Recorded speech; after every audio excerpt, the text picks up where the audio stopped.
dedicated to Eastern and Southern Kentucky. This is WYMT Mountain News Weekend Edition. Good evening, I'm Keaton Hall. It's been a month since flooding devastated Eastern Kentucky. As the recovery process continues, schools in the region are working towards reopening.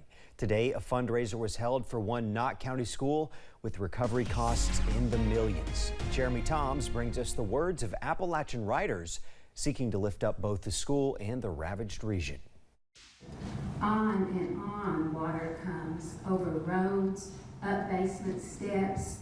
The sentences and stanzas read by Appalachian Writers Workshop authors cut to the core of the crisis many Eastern Kentuckians have faced. No heat, light, water, just flood, mud, and ruin. Crises which Melissa Helton have seen fading in the minds of the public. Things are moving on and kids are going back to school and there's birthday parties and people are complaining about fantasy football leagues and that kind of stuff moves so quickly. So the writers brought their pieces on the mountains to the city in support of the Hyman Settlement School in Knott County. While other counties in the region are starting to return to the classroom, they still have a long road ahead of them. Since the plan is to not rebuild our offices and archive in the same location, we're looking at around $1.8 million for a new building, bringing our total cost of recovery somewhere near $3 million. I've been told our flood insurance is $100,000 we'll be getting. So she hopes these events will keep being held and their calls for help will keep being heard. The need is not over. It may be shifting to a different kind of need, but it's still there. In Lexington, Jeremy Toms, WKYT. Those who could not attend today's event can still donate directly to the Hyman Settlement School by visiting their website. The Appalachia Rises Come Hell or High Water Telethon will be live from the Mountain Arts Center in Prestonsburg tomorrow. Monday marks about 1 month since the flooding, and all proceeds from the event will go towards flood relief. Halfway to Hazard and T. Graham Brown will be co-hosting and performing alongside Taylor Austin Dye and Tyler Booth. I can't believe all the acts that are going to be a part of this thing. It's pretty remarkable, and I think we're doing a great thing. I've seen a lot of the devastation there in Breathitt County and some of the other places, so I think they need all the help they can get. We're going to be carrying that event live here on WYMT and our website, WYMT.com, starting at 7 p.m. Tickets are still available at the Mountain Arts Center if you're interested. For more information on that and how to donate, you can go to our website, WYMT.com. A month has passed since the flood that killed 39 people and destroyed communities. WYMT's Chandler Wilcox talked to survivors about how they are still recovering from the disaster. Weeks have passed since the flood, but flood survivors are still working through the damage. We had a bunch of antiques in that brown building right there with that red roof. We had a bunch of antiques in it, and I've not even got in there to look at nothing. I've just been so heartbroken that it's just, I worked all my life for it. Kelly Smith owns a junkyard off Highway 550 in Feisty. Now a lot of his equipment will not work. It's way over $500,000 worth of stuff that I used and bought over the years, and you know, and it's completely lost to me. Even personal items that brought Kelly and his family so much joy are gone. And there's the first four-wheeler my grandson ever had. We hung on to it. It's destroyed. Just a few miles down Highway 550, Arthur Holland lost his home and church. The water was this high up here. It was covered. The roof right here part was covered. It was up to the doors. Arthur is the pastor of Feisty Corner Church, which was filled with water and mud, but he promises they will make a return. We have tried to do our very best to keep everything up and going. This flood has destroyed everything within the church, but it has not destroyed our spirit. Both Kelly and Arthur are working hard to help their community get back on its feet. In Feisty, Chandler Wilcox, WYMT Mountain News. Arthur Holland says he's planning a church service in 2 weeks, which he's calling Survival and Revival.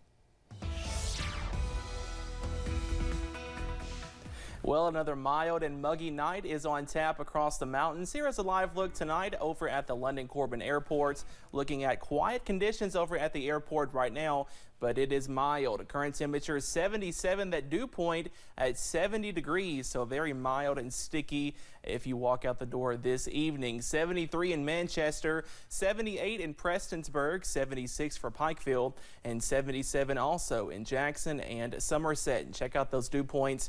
Upper 60s, lower 70s, 73 in Middlesboro and Somerset, so very sticky and muggy tonight across the mountains. Up on Pinpoint Doppler, we are dry, just a little bit of ground clutter over in the area right now, but for most of us, we are looking at quiet conditions tonight. We could see a stray shower, but most of us are dry, watching out for some dense fog in spots, especially late tonight and into early Monday morning. Low temperatures only falling into the upper 60s and lower 70s. I have your full forecast and what you can expect for your work week coming up in just a little bit. Keaton. Thanks, Cameron. The Hazard community is in mourning after native LD Gorman passed away. Gorman was a prominent businessman, strong advocate for the town and Eastern Kentucky as a whole. He also attended First Baptist Church for over 50 years. First Baptist pastor Tim Reynolds says he was always a good person to talk with. Yeah, he was a lot of fun to be around, and he was, for me and for our church, he's been an encourager for many, many years. Reynolds says Gorman will be dearly missed by him and others in the church. Funeral arrangements for Gorman are being handled by Maggard's Mountain View Chapel. A reception of friends begins at noon on Tuesday at the First Baptist Church of Hazard. Funeral service will follow at 2 p.m. Gorman will be laid to rest at the D.Y. Combs Cemetery in Hazard in a private ceremony. They ask in lieu of flowers for donations to be made to Hazard First Baptist Church, Hazard High School Bulldog Family Fund, or the Greg and Noreen Wells Hospice Care Center. Officials with a local sheriff's department are asking businesses with ATMs to make sure their security measures are working properly. Officials with the Whitley County Sheriff's Department say they're monitoring a group of thieves who have damaged and stolen from ATMs around Whitley, Laurel, and Knox counties. They say the thefts are occurring after the businesses have closed and that they're now actively patrolling multiple gas station and convenience stores. If you notice anything suspicious, you're asked to contact your local sheriff's department.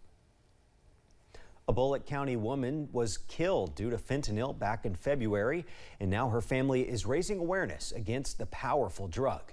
Morgan Lewis's family still remembers the day they lost their daughter.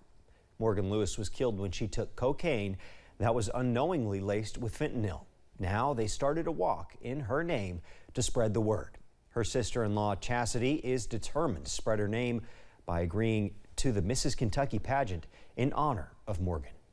It was really hard at first, but then when I was reached out to do this pageant, it reminded me that she did pageants, and it's really gave me a purpose to spread her voice and be her voice and spread awareness for fentanyl, and I really feel like that's been my way of coping and dealing with the grief.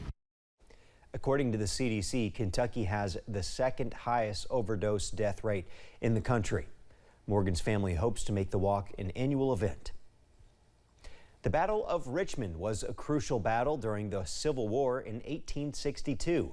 Nearly 160 years later, historians continue to reenact the battle on its anniversary to keep the history alive. The Battle of Richmond was the second largest Civil War battle that took place in Kentucky. Organizers say they were excited to host the event again after the pandemic forced them to take a 2-year break. And while one can read, of course, about the history of Kentucky, it's different to actually experience it. To be able to actually experience that, Civil War reenactments are unique because it's one thing to read about that history in a book. It's another to come out and actually be able to experience what those men saw in the field. The 2-day event wrapped up today with a battle reenactment, as those who participated and visited were able to take a trip back to August of 1862. From a look to the past to a jump into the future, the countdown is on for tomorrow's launch of NASA's new moon rocket, despite lightning strikes at the launch pad. NASA officials confirmed 5 lightning strikes hit the 600-foot towers surrounding the Artemis rocket Saturday, but the strikes were not powerful enough to cause any major issues. Preparations for the unmanned flight to the moon are moving forward as planned. On this trip, it will power a crew capsule with 3 test mannequins into a distant lunar orbit, reaching 40,000 miles beyond the moon. Part of this program is really to establish a sustainable lunar presence on the lunar surface and then both in orbit around the moon. This is helping us get ready for Mars. If the test flight goes well, astronauts could return to lunar orbit as early as 2024, and a moon landing could follow. The 2-hour launch window opens at 8:33 tomorrow morning. Coming up at 11, Remote Area Medical hosts a free clinic in Pikeville, offering a host of services to folks in need. And scattered showers and storms are possible as we start the new work week. I have your full forecast coming up.